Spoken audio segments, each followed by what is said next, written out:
You guys, this next comic is amazing. He won a contest, New York City's best new up-and-coming comedian. Please give it up for Mike Keegan. Let him hear it.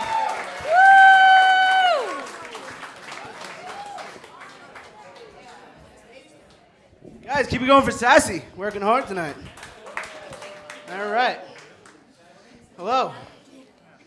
All right, before I get started, I'll tell you a little bit about my day today. I tried eel for the first time. I went out for sushi. Eel fans. I've been eating sushi for a while. It's one of those things, it's like an acquired taste.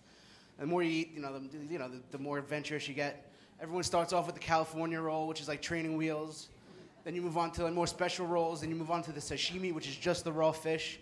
So today I tried eel for the first time, and now I know what it's like to eat a slug that's been living in Lindsay Lohan's vagina. It's horrible.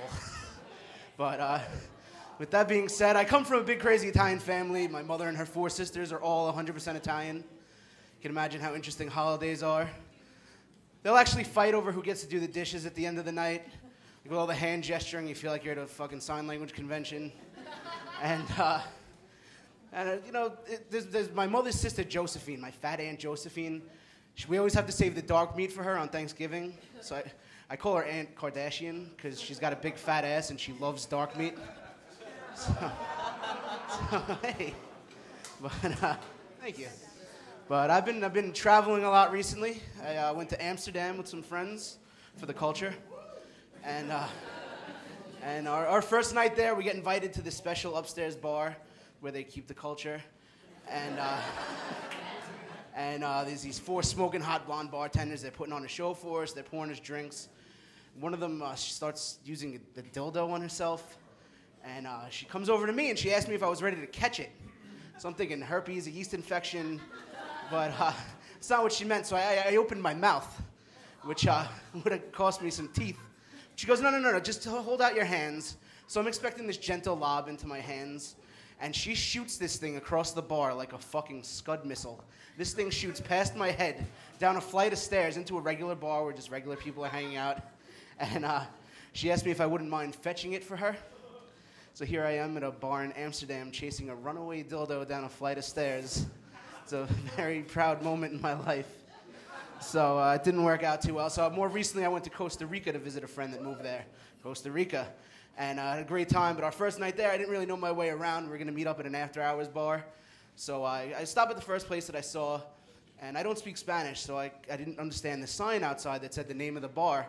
The name of the bar was La Puerta de Atrás, which it translates to, somebody speaks Spanish, it translates to the back door. So there were no women there. There were just a lot of young men that were all fabulous. Apparently, I'm muy bonita. But luckily, there was an English-speaking bartender there. So we get to talking, and he asked me if I was a bear. So I wasn't familiar with the term, so I figured bears are strong and masculine. It must mean heterosexual. So I said, yeah, I'm a bear. And to them, a bear is a larger, cuddly gay man. And so don't ever tell a gay foreigner that you're a bear. This time the dildo was chasing me around the bar.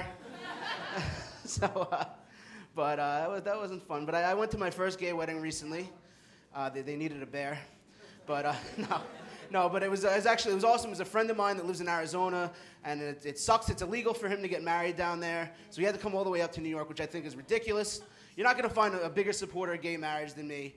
I don't think any government that doesn't even give a fuck about us to begin with should be able to tell us who we can and can't marry. So he had to come all the way up here. Like, thank you. And it's exactly how I feel. Thank you. And like look at California, for example. 2 men who have been in love for 25 years can't get married, but Kim Kardashian can go through more black guys than LAPD central booking. But like they're trying to tell people what they can do with their body. They're trying to tell a girl whether or not she's been raped. Legitimate rape. This walking colostomy bag. This guy is telling a girl on the most tragic day of her life, yeah, you were raped, but you weren't quite raped enough. You're pregnant, so you couldn't have been raped. This guy believes that your body has a mechanism that shuts down a pregnancy if you've been raped, which he probably also believes if you swallow a watermelon seed, a little tiny watermelon's gonna grow in your stomach. It's ridiculous. But I think weed should be legalized. You know, I was actually just quit smoking weed about 2 weeks ago. I got caught smoking a joint in my car, and the cop didn't accept my excuse that I need it for medicinal purposes because I'm severely anorexic, and I need it to maintain an appetite, but he wasn't buying it. But guys, my name is Mike. That's my time. Have a great night. Keep it going for everybody else.